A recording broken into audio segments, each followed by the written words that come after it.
akan menjelaskan tentang tahapan perencanaan, penelitian tindakan kelas dalam pembelajaran daring selama masa pandemi COVID-19. Pada tahap perencanaan, penelitian tindakan kelas sendiri terbagi menjadi 4 bagian. Yang pertama, identifikasi masalah. Kedua, analisis masalah.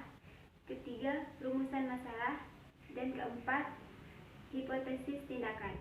Jadi, dalam tahap perencanaan penelitian tindakan kelas itu, langkah awal yang harus kita lakukan yaitu mencari permasalahan dalam pembelajaran daring itu sendiri, agar mempermudah kita dalam mengidentifikasi masalah dan bagian-bagian tahap perencanaan selanjutnya.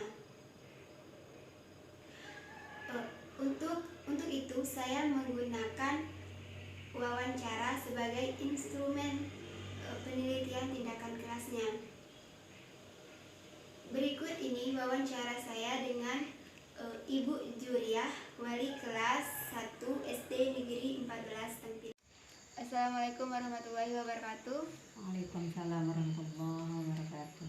Maaf sebelumnya sudah mengganggu waktu Ibu. Di sini saya ingin mewawancari Ibu untuk memenuhi mata kuliah PTK.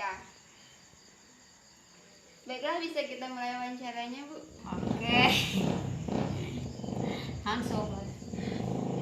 Status pekerjaan, guru PNS atau guru honor? Honor. Jenjang kelas yang diajar? Kelas rendah kelas 1. Pangkat atau golongan? Jadi lah honor. Kata PNS ada golongan di pangkat. Lama pelaksanaan pembelajaran dari rumah? Kurang dari 2 bulan, 2-3 bulan, lebih dari 3 bulan. 2-3 bulan. RPP yang digunakan, RPP yang tidak dirancang sebelum COVID-19, RPP baru menyesuaikan pembelajaran dari rumah, tidak menggunakan RPP. Dirancang sebelum COVID. Jenis pembelajaran apakah yang Ibu gunakan dalam mengajar selama COVID-19? Pembelajaran daring, pembelajaran tatap muka, pembelajaran daring dan tatap muka. Sebenarnya di kampung ya, belum efektif, belum efisien ya daring. Cuman ini berarti lewat WA, berarti cuman yang orang tua yang ada nomor WA kan. Jadi ada penugasan lah kayak siswa. Tetap pembelajaran daring menggunakan Bu ya. WA lah, yang mana ada nomor WA. Jika pembelajaran daring, sebutkan aplikasi yang digunakan. Oh, WA tadi ya. WA. Di WA kan prekumah antar tugas, penugasan lah ibarat. Jika pembelajaran daring, berapa persentase siswa yang mengikuti pembelajaran? Kita apa ya? Anak di nomor yang ada WA berarti ya. Ada nomor WA sekitar paling 50%. Setengah paling ada nomor WA. Metode apakah yang Ibu gunakan dalam mengajar selama pandemi COVID-19 ini? Ceramah, penugasan, diskusi. Penugasan yang lebih banyak. Kendala apa sajakah yang Ibu hadapi saat mengajar dari rumah? Sarana dan prasarana pembelajaran, siswa acuh tak acuh, orang tua kurang berpartisipasi dalam memotivasi anak. Jawabannya harus satu kok. Sarana prasarana. Bagaimanakah bentuk sinyal kali payah. Ada sih. Bagaimanakah bentuk persepsi yang dilakukan selama pandemi? Kalau selama pandemi, lah ibarat kan, jarak tatap muka kan ibarat. Cuman lewat WA, nggak penugasan kan. Jadi bersama selama COVID jadi. Selama pembelajaran dari rumah, muatan pembelajaran apakah yang dominan tidak dipahami siswa? Matematika, bahasa Indonesia, IPA, IPS, seni dan budaya, bahasa Inggris. Bahasa Indonesia. Terkait muatan pelajaran atau materi pembelajaran yang tidak dipahami siswa tadi, berapa siswa yang mengalami kendala? 2 orang, Hanya 2 orang. kurang lebih yang parah. Ibaratnya ada tiga kelompok, ada yang sekelompok memang lah ibaratnya dah bisa kampung.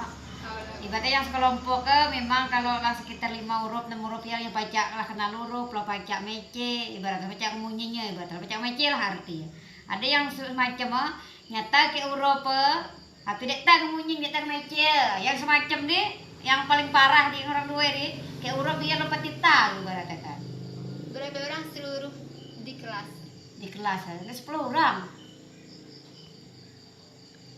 Berdasarkan muatan pelajaran yang tidak dipahami siswa tadi, kemampuan apakah yang dominan sulit dikuasai siswa? Membaca bahasa Indonesia. Bentuk pemecahan masalah apa sajakah yang Ibu gunakan untuk mengatasi kendala tersebut? Kalau belum COVID, kan tatap muka artinya sebelum COVID kan dibuat gambar atau ditulis di papan tulis buat gambar, terus ditulis warna huruf-huruf surah anak-anak nyebut huruf dan membaca langsung. Nah, maju kak maju sikok kadep ibaratnya. Kalau selama pandemi ini ada tidak usaha Ibu dalam mencari solusi? Karena di kampung tadi kan masalah sarana prasarana ibarat orang tua kan di semua yang ada ibaratnya mungkin dari sekian 10 kok siswa ya paling 5 kan ada nomor HP ya mungkin po amang po ayu po bukan po mak artinya. Jadi kita ibaratnya kalau lewat WA ya susah juga cuman menganjurkan kayak orang tua tolong minta dibantu di rumah karena buku K13 ya kan K13 ya dikasih kayak siswa terus lah kami di samping buku K13 kami beri tugas penugasan misalnya kalau ibaratnya di soal atau sejenis lah ibaratnya disuruhnya kerja di rumah tadi bimbing ke orang tua. Makasih Bu. Sama-sama. Berdasarkan hasil wawancara saya dengan Ibu Juriah, kendala yang dihadapi beliau yaitu sebagian siswa yang sudah bisa mengeja tetapi tidak bisa membacanya dan ada sebagian siswa yang sama sekali tidak bisa mengeja apalagi membaca.